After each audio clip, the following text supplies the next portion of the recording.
भगवान प्रभु भोलेनाथ अपने ध्यान में लीन थे।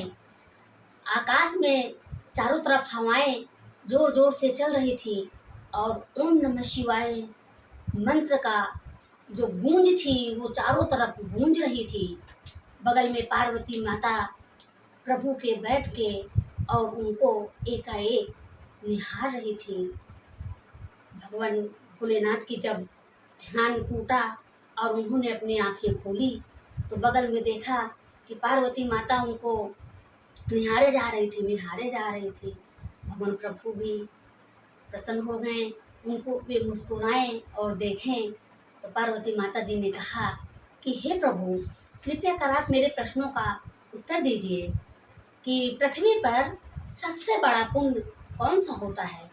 तो भोलेनाथ प्रभु मुस्कुराएं और बोले कि हे देवी, तुम्हारा यह प्रश्न जानकर मुझे अच्छा लगा कि तुम पृथ्वीवासियों की इतनी चिंता करती हो, लेकिन तुम्हारा यह प्रश्न बहुत ही गंभीर और महत्वपूर्ण है। इसका उत्तर तुमको मैं एक कथा के माध्यम से सुनाऊंगा। इस प्रश्न का उत्तर न किसी शास्त्र में है न किसी वेद में है। इसको तो सिर्फ अनुभव किया जाता है, अपने अनुभव के माध्यम से समझा जाता है। फिर क्या था, देवी पार्वती माता की जो जिज्ञासा थी वो और ही उत्सुकता से पूर्ण हो गई। वे उत्साहित हो गई इस प्रश्न का उत्तर जानने के लिए। उन्होंने कहा, हे प्रभु, कृपया कर आप मुझे इस प्रश्न का शीघ्रतापूर्ण कथा सुनाएं।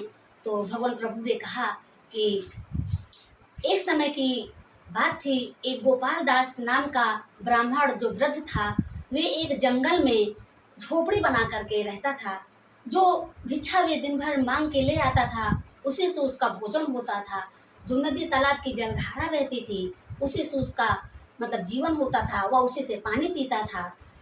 तो फिर क्या था, ऐसे करके कुछ दिन उसके बीतते गए, दिन निकलते गए। एक समय ऐसा आया कि उस वन में जो बहुत ही घंघोर था, घना जंगल था, वहाँ पे तेज वर्षा हुई और हवा के जोर जोर से झोंके आने लगे। तेज आंधी तूफान आया और वह जो वृक्ष था वे जड़ से उखड़ करके वहीं पे गिर गया। अब जो वृद्ध ब्राह्मण था वह अपने झोपड़ी के भीतर बैठा था और वहीं पे बैठ के देख रहा था, सोच रहा था कि अब मैं क्या करूं और कैसे करूं। तभी एक वहाँ पे हिरणी की तेज से करार की, दर्द से करारे की आवाज आई और वह ब्राह्मण एक छोटी सी मोमबत्ती लेकर के, क्योंकि वहाँ पे बहुत अंधेरा था, कोई उजाला के, कोई रोशनी का बिल्कुल की तरह सा भी प्रकाश नहीं था, और उस रोशनी उसने स्वयं अपने हाथों से एक मोमबत्ती जलाई और उस मोमबत्ती के सहारे से उसने बाहर, झोपड़े से बाहर निकला और जाने के बाद वह धीरे धीरे चला, आगे बढ़ा। और जब वहाँ पे उसने देखा कि एक जो हिरणी थी वह दर्द से जो कर्रा रही थी, उसका पैर झाड़ियों में, कांटों में फंस गया था और खून की धारा बह रही थी। अब वो बड़ा परेशान हो गया, सोचा कि अब मैं इसकी कैसे सहायता करूं। तो उसने अपने जो अगोछा डाल रखा था उसको उसने फाड़ के और उसके जहाँ चोट लगी थी पैर में हिरणी के, वहाँ पे उसने उसको जोर से बांध दिया और उसको जैसे तैसे बेचारा पकड़ करके अपने झोपड़ी के अंदर ले गया। पीस करके उसने उसके जख्म पे औषधि लगाई और उसके खून को पोंछा, साफ किया। जब हिरणी को होश आया तो उसने अपने आप को उस ब्राह्मण की गोद में सिर रखा हुआ पाया।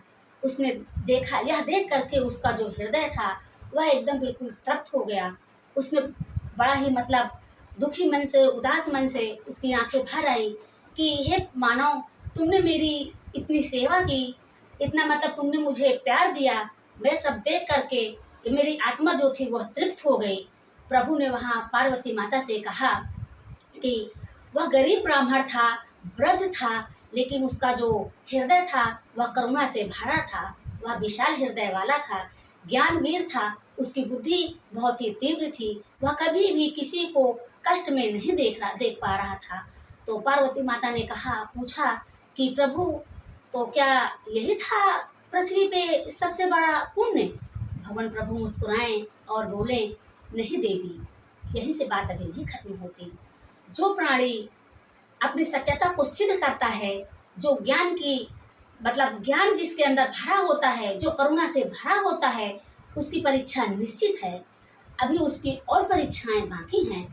तो पार्वती माता और एकाग्र होकर के बैठ गईं और उनको बहुत ही उत्सुकता थी इस प्रश्न का उत्तर जानने के लिए कि आखिर पृथ्वी पर सबसे बड़ा पुण्य कौन सा होता है। फिर भोलेनाथ उन्हें आगे की कथा सुनाई। आगे की कथा में उन्होंने बताया कि देवी फिर हिरणी वहाँ से चली गई और ब्राह्मण अपने जग अनुष्ठान में बैठ करके वो नारायण की नित्य दिन पूजा प्रार्थना करता था, आराधना करता था, यज्ञ अनुष्ठान भी करता था। जब वह यज्ञ अनुष्ठान में बैठा और बैठने के बाद वहाँ पे बिजली जोर जोर से कड़क रही थी, चंद्रमा का प्रकाश भी उस समय नहीं था, मेघों के पीछे चंद्रदेव जो थे वह छिप गए थे। तभी वहाँ पे एक अंधेरी रात में जो दास नाम का एक व्यक्ति था, दास व्यक्ति नाम भी था उसका और वह दास स्वयं भी था, एक राजा के दरबार में उसको सैनिक दौड़ा करके खदेड़ करके पकड़ने के लिए भागे और वह एकाएक वो भी दौड़ा और दौड़ने के बाद अंधेरे में उसे कुछ नहीं दिखाई गया। और जब ब्राह्मण जहाँ वह यज्ञ अनुष्ठान कर रहा था वहीं पे लड़खड़ा कर उसी के ऊपर वह गिर गया। ब्राह्मण ने पूछा कि ये क्या है, मतलब ऐसे कैसे हो गया। उसने कुछ ज़्यादा तो नहीं बोला, बस उसने यही कहा कि मैं एक दास हूँ और मुझे मृत्यु दंड की सजा सुनाई गई है, मैं अपने प्राणों की रक्षा के लिए भागा हूँ और मैं तुमसे लड़खड़ा कर यहाँ पे गिर गया हूँ। हे ब्राह्मण, तुम ब्राह्मण हो, तुम ही मेरे प्राणों की रक्षा कर सकते हो। तो उसने उत्तर तो कुछ नहीं दिया और वो जाके उसके अंदर कुटिया के झोपड़े के अंदर घुस के बैठ गया। तभी जो सैनिक उसके पीछे लगे हुए थे वो भी वहां आ गए। आने के बाद उन्होंने पूछा कि हे ब्राह्मण, क्या तुमने यहाँ पे किसी मानव जाति को दौड़ते हुए या भागते हुए देखा? वो तुम्हारे ही तरफ भागा है और मुझे तो लगता है कि वो तुम्हारे कुटिया के अंदर ही छिप कर बैठा है। तो थोड़ी देर तो वह मौन रहा, कुछ नहीं बोला।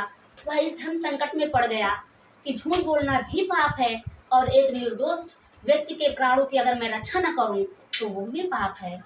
मौन होने के बाद उसने फिर उत्तर दिया कि मैं एक निर्दोष प्राणी की हत्या नहीं होने दूंगा।